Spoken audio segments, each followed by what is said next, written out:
Dinheiro é cultura, ou todo é esse igual. O advento do governo Fernando Henrique foi caracterizado como a tomada do poder pela casta intelectual, coroamento de um longo esforço para vencer a concorrência, primeiro, dos militares, e, depois, da velha classe de políticos profissionais. Atingido esse alvo, a inteligência empenha-se agora em obter o prémio que, por tradição imemorial, cabe aos vencedores no reino deste mundo, o dinheiro. No dia mesmo da posse do ministro Weford, abriu-se portanto solenemente entre intelectuais e artistas o debate do que parece ser a grande, a suprema, a única questão cultural brasileira, quanto cada um leva. Expressando e dando credibilidade à ideologia da classe, escritores, produtores culturais, cientistas, artistas e demais colegas repetem ad nauseam o diagnóstico que termina por tornar-se, segundo o teorema de Goebbels, mais profundo que o de Gödel, uma verdade autoevidente: o que falta à cultura brasileira é dinheiro, só dinheiro. E nada mais se cobra do novo ministro senão a justa distribuição dos despojos entre os exércitos triunfantes, sem falta, é claro, de misericórdia para com os vencidos, cuja voz ele pessoalmente representa na corte.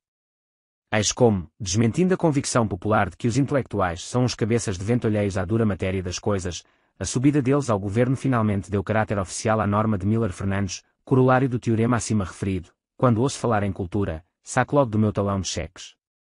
É exatamente isto que se chama, no Brasil de hoje, política cultural.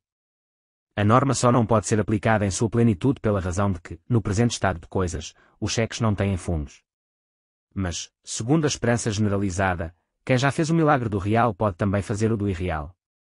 São Fernando, assim, fará com que o dinheiro pense, reflita, imagine, intua, crie, escreva, pinte, componha, toque, dance e cante, e que dê à luz enfim todas as obras majestosas que, latentes nas profundidades abissais do gênio pátrio, só aguardam a liberação do contra-cheque para poderem fazer com que, de novo, a Europa se curve ante o Brasil.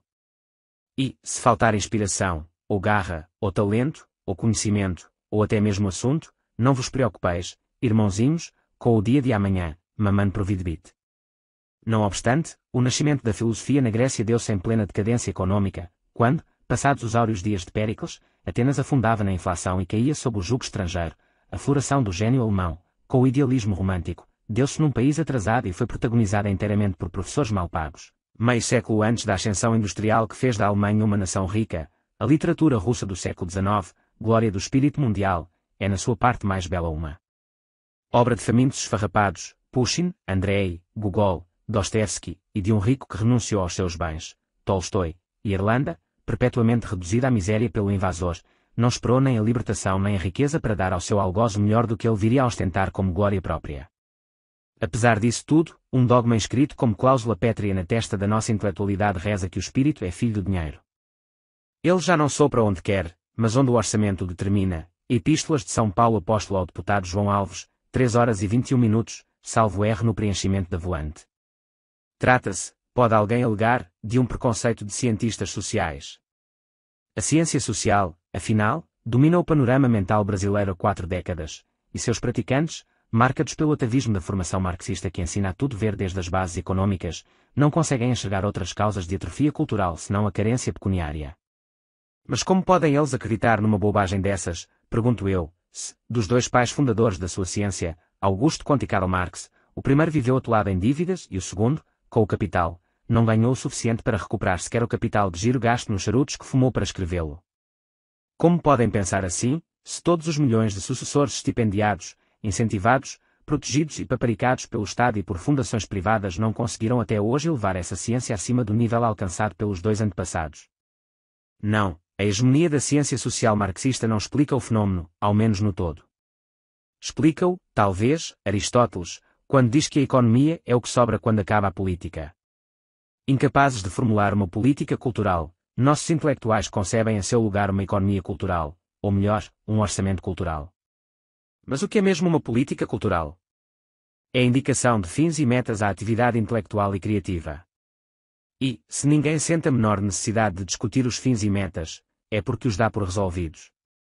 A concentração maciça dos neurônios pátrios na questão pecuniária dos meios revela que, para os nossos intelectuais e governantes, os fins e metas da cultura não são motivo de dúvida. São favas contadas. Saltando portanto sobre o ponto pacífico, a intelectualidade vai direto à disputa dos meios e instrumentos. Todo o mundo já sabe para onde ir e o que fazer. Só falta mesmo o dinheiro da passagem. O único problema real é um problema de reais. Mas essa certeza presumida quanto aos fins contrasta de maneira patética com as declarações, não menos frequentes, em que os intelectuais brasileiros confessam a sua perplexidade ante a crise das ideias no mundo, a sua falta de rumos, a sua incerteza quanto a quase tudo, a sua orfandade espiritual após a queda do marxismo e a subsequente remoção de seus cérebros desamparados para a casa neoliberal de socorro aos meninos letrados, um asilo soturno e fedorento que, para dizer o mínimo, lembra pouco o ambiente de Oliver Twist, com o FMI no papel de Fagin, o explorador de menores. Com essa ideologia de baratas tontas, como podem os nossos intelectuais estar tão seguros de si quanto aos fins e metas da cultura, a ponto de não verem nada mais urgente do que a repartição dos meios? Se não sabem o que fazer, por que tanta pressa em ter dinheiro para fazê-lo?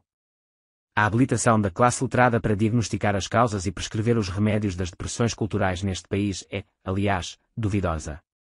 Durante 20 anos intelectuais e artistas disseram que a nossa cultura estava mal por causa da repressão. A liberdade, asseguravam, traria à tona o nosso gênio espremido nas gavetas. Derrubada a ditadura, porém, a produção cultural da década de liberdade que se seguiu foi no fim avaliada pelo crítico Wilson Coutinho, para citar um só, como a mais estúpida de toda a nossa história. Mas o fato de terem uma vez errado tão grosseiramente a propósito de si mesmos não abala a certeza com que agora os intelectuais brasileiros proclamam um novo diagnóstico e louvam as virtudes de um novo medicamento, o florescimento cultural que a liberdade civil não nos deu, o dinheiro há de nos dar. O que os faz presumir que têm razão, malgrado a experiência anterior, é o fato de que duas autoridades incontestáveis já decidiram para eles, de antemão, os fins e metas da cultura, deixando-os livres para tratar dos meios. Essas autoridades são a Constituição Federal e o Presidente da República. A primeira resolveu de uma vez por todas o problema do conceito de cultura, ao defini-la como os bens de natureza material e imaterial portadores de referência à identidade, à ação, à memória dos diferentes grupos formadores da sociedade brasileira, art. 216. O segundo, por seu lado, indicou os valores e metas por que deve orientar-se a atividade cultural, incentivar a ética e a cidadania. Para quê, portanto, desperdiçar tempo com debates teóricos? Deem dinheiro aos nossos letrados, e eles realizarão, sem pestanejar, a magnífica política cultural delineada nessas duas máximas.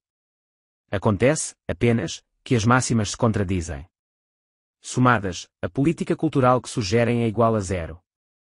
O caso vale a pena de ser examinado, e examiná-lo seria a prioridade número 1 de um debate de política cultural, se alguém neste país tivesse uma ideia de cultura um tanto superior à ideia que o deputado João Alves tinha da política. Cultura, para a Constituição, é qualquer coisa que dê testemunho da vida brasileira, assim como um fragmento de mandíbula dá testemunho da vida pré-histórica, a fumaça dá testemunho do fogo e os enjoos periódicos nós seres do sexo feminino dão testemunho da gravidez. Em si mesmos, um fragmento de mandíbula, a fumaça e sobretudo o enjoo nada valem, eles só interessam como sinais e indícios de alguma coisa. Do mesmo modo, a importância cultural das obras, segundo a nossa Constituição, não reside nelas mesmas, porém na sua referência à vida nacional, no seu valor de indício e testemunho. Indício e testemunho de quê? Do gênio brasileiro. De altas virtudes morais. De uma profundíssima vivência espiritual, capaz de iluminar todos os povos da Terra. De conhecimentos essenciais, necessários à salvação da humanidade. Nada disso. Simplesmente dos nossos hábitos e costumes, da nossa memória, daquilo tudo que, em nós, não tem valor ou importância senão para o historiador, o etnólogo, o folclorista, o colecionador de curiosidades de museu. Quem tenta aplicar esse conceito às grandes produções do espírito humano chegará a resultados esquisitíssimos. Na cultura inglesa, por exemplo, a importância da obra de Shakespeare residiria apenas no fato de ela conter referências à vida inglesa do século XVII. Para absorver esse conceito, os ingleses deveriam desaprender a lição de Matthew Arnold, aprendida 100 anos atrás, segundo a qual a consideração excessiva do valor histórico de uma obra poética é um dos principais obstáculos à compreensão de seu valor literário, moral e pedagógico. Quanto mais atentamos para o que uma obra significou no desenvolvimento histórico da literatura, menos atinamos com o que ela significa para nós, agora, e para todos os homens viventes. Se isto já não é desastre suficiente, pode-se tentar imaginar o que resultaria da aplicação do art. 216 às obras de ciência. O interesse cultural da teoria da relatividade não residiria na veracidade do que ela nos diz sobre a constituição do universo físico, mas no que ela nos indica sobre a mentalidade do meio acadêmico berlinense do início do século. É claro, porém, que como indício e testemunho da mentalidade que a produziu, uma teoria falsa é tão significativa quanto uma verdadeira. Os monstros celestes que aparecem com frequência nos mapas astronômicos do século XVI são tão significativos da mentalidade da época quanto os cálculos de Kepler. Indo um pouco adiante na aplicação desse critério, os crematórios de Auschwitz e Treblinka são expressões da cultura alemã tanto quanto os escritos de Thomas Mann, e talvez mais ainda, já que Thomas Mann tem algo de extra-germânico, de cosmopolita. As obras culturais, segundo essa concepção, são reduzidas ao seu valor documental, como sinais e indícios do estado da sociedade. Um TACAP de Botecudo é, nesse sentido, tão cultural quanto a Catedral de Chartres ou a Divina Comédia. Toda consideração de universalidade, de elevação moral, de significação intelectual fica abolida em benefício de um imanentismo radical e deprimente. O conceito de cultura embutido na nossa Carta Magna é de inspiração diretamente antropológica.